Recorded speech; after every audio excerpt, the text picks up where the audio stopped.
That's one of the reasons we walk through this analysis, is to make sure when they leave the office, they understand what they're buying and understand what they're getting. The problem, as we said, is this need for care and what happens at death. So what we do is we have this analysis, and this is the traditional estate planning analysis. Too many times planners start right here. They never back up to this. But what if we ask this question, we say, are you concerned about long-term care? And the answer is yes, I'm concerned about that. Meaning I can't get insurance, or I can't afford insurance, or I can't self-fund, then what are we going to do there? The next question is, how much control do you want to retain in your plan? What people find out is they can do some planning, some what we call advanced or pre-planning, and still retain full control of their assets just as they have now. Too many times people think, well, I got to give it all away. And that's really the worst thing we can do. Number one, we really don't want kids to have assets at that point. And secondly, it can create some problems in an application. So the question is, how much control do you want to retain? If it's partial control, I had a client call this indirect control the other day, which was a pretty good term. Then what we're going to do is we're going to set up a special needs trust. A special needs trust is a very specific type of trust to protect assets and have benefits paid for it, whether it be VA, Medicare, Medicaid, what Social Security, doesn't matter. The benefit's going to pay first. We don't single out a particular benefit. If it's full control, in other words, we have control just as we do now, we're going to use a special needs trust with the family LLC. Now, LLCs, you guys run into those all the time, especially when you're living in title.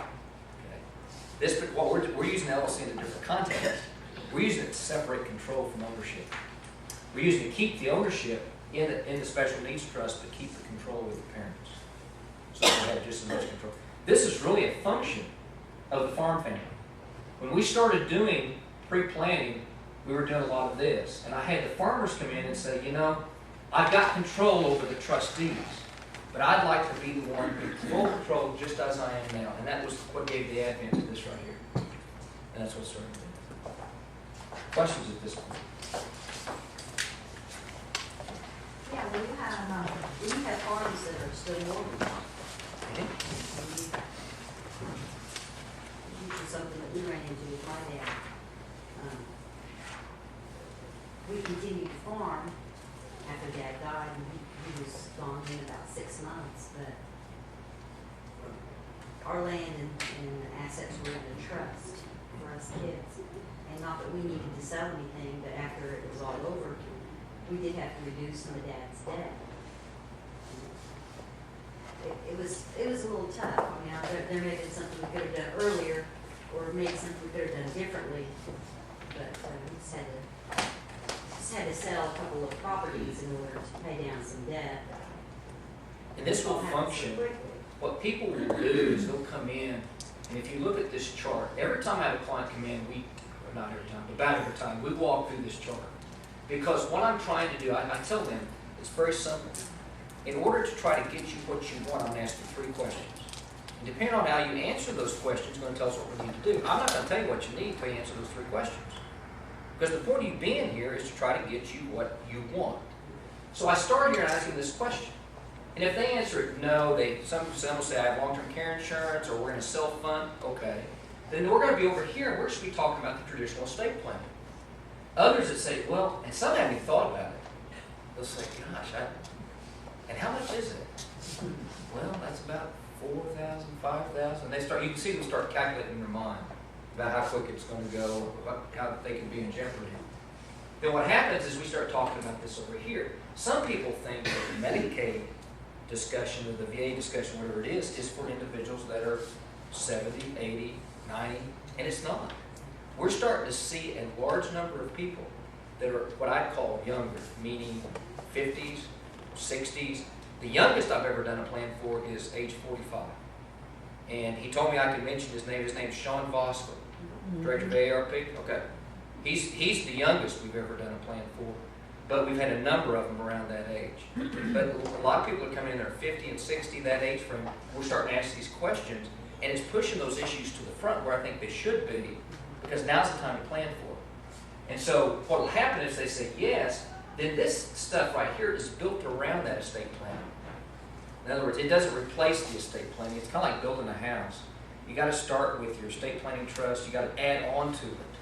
It's not in replacement of. So for instance, other things that you've seen in other estate planning, whether it be farms with mortgages or whatever other context, that's going to work the same way here. It's just going to be contained or operated in a different entity. That's what's going to happen. Questions? Let's look at the different benefits. VA benefit, we'll start with them. Got a couple slides here. It's $1,200 to $2,000 a month. It's applicable to the veteran or surviving spouse. It's paid directly to the applicant. It's not unlike Medicaid. Medicaid's paid to the provider. VA is a reimbursement. The Veterans Association considers that to be a pension, is what they call it. Probably not a pension in the terms of what we think it is, but it's a pension the way they pay it. The resident does not have to be in a VA facility. In fact, like I told you, most of the time they're not, from what we've seen. And you retain full control of your care, just as you do now. You know, one of the questions a lot of people have is, well, if I receive any kind of benefit, does the payer of the benefit, do they control my care? The answer is no. You continue to control your care just as you do now. The criteria we talked about, the basic eligibility, 90 days active duty, at least 1 day during a time of war, discharge other than dishonorable. Let me tell you another quick story about, had a gentleman, or actually it was his daughter came in, we were talking about her dad, and he had gone, which seemed to be kind of, I run into more and more examples of this, where guys wanted to serve in World War II, and so they did whatever they could to get in. They may not really qualify to get in, but they wanted to go serve. And so her dad had a physical disability which was not discovered at the time of screening. Went in, was enlisted in the Navy, actually got ready to be, was in the Navy, went through training, got ready to be deployed out of, I believe it was Houston or down the Gulf somewhere. And they discovered this disability, they sent him back and said, no, you can't do that. He qualified for benefits. He was in there at least 90 days. It was about 120, 130 days. It was during wartime. Now, wartime doesn't mean you have to be stationed in battle. Okay, and that's the other thing people ask is, well, they'll say, well, I may be entitled to it, but I wasn't wounded during action. This has nothing to do with being wounded during action. Okay? It's just a matter that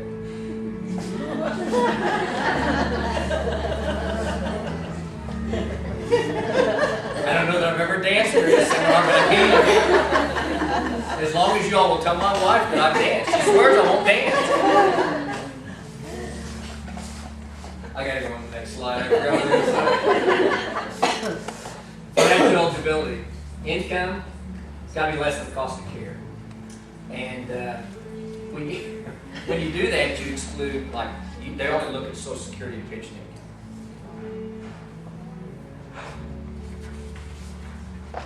Assets, $80,000 in accountable assets. Accountable is a key term, meaning it's not something that you count. It's something that counts toward against eligibility, is what it is. And so we're looking at $80,000 of accountable assets. Now remember, the assets in the special needs trust or the assets they're planned with don't count. That's the purpose of doing it. So if you take this whole thing, you boil it down to a nutshell, what it's about is about converting countable assets into non-countable assets. So when we're talking about $80,000, they may have $500,000 sitting in that trust, but those assets don't count. It's the $80,000 that's still sitting in the account.